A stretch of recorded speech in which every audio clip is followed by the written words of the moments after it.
G20 has asked a great deal of all of us, of all of our citizens.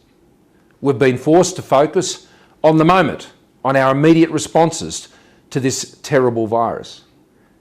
The years ahead will continue to be tough. Recovery is never easy.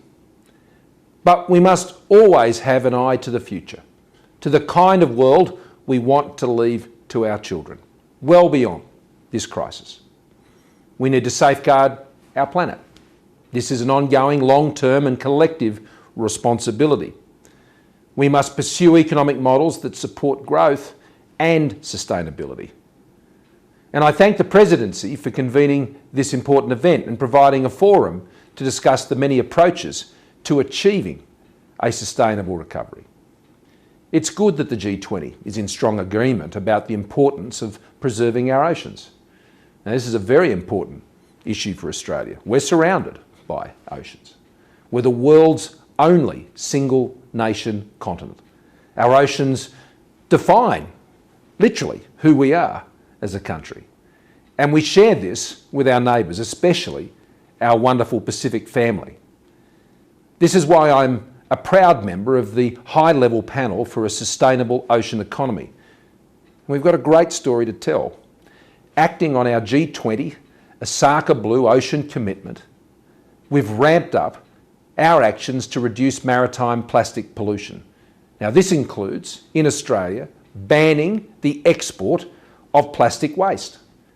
This means each year 187,000 tonnes of waste plastic will no longer be shipped off to developing countries, where too often, sadly, it ends up damaging the environment. It's our waste, it's our responsibility, and Australia is living up to that. And we are absolutely aligned with the G20 presidency preserving our coral reefs. This is so essential. We've invested $1.9 billion in our world-leading Reef 2050 plan, which has been endorsed by none less than the World Heritage Committee and praised by the OECD.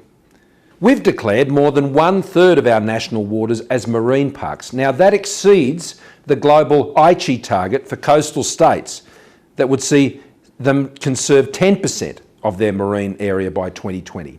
And we're right behind G20 leaders reaffirming the commitment to end illegal, unregulated and unreported fishing. This steals the livelihoods of those who depend on those fisheries within their sovereign waters. This is an issue we are working hard on in our region through the $2 billion Pacific Maritime Security Program. It involves Australia providing patrol boats to 12 Pacific countries, conducting surveillance and sharing information and data to help protect their sovereign fisheries. Our efforts to halt biodiversity loss will also remain a critical focus, including through our investments in sustainable land management, wildlife recovery after last year's terrible black summer of bushfires, and soil conservation.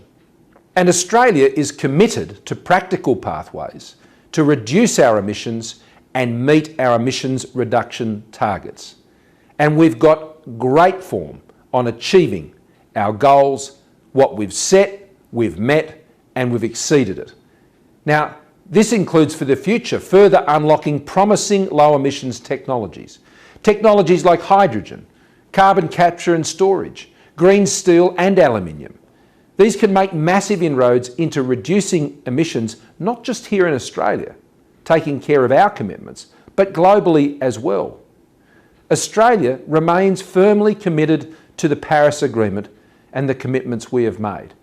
We have overachieved on our Kyoto targets by some 430 million tonnes. That's nearly a full year's worth of our emissions. And we're right on track to not just meet our Paris target, but to beat it. So to finish, let me say this.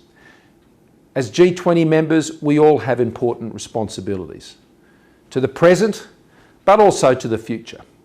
We must all take action to safeguard our planet for our peoples and for the generations to come.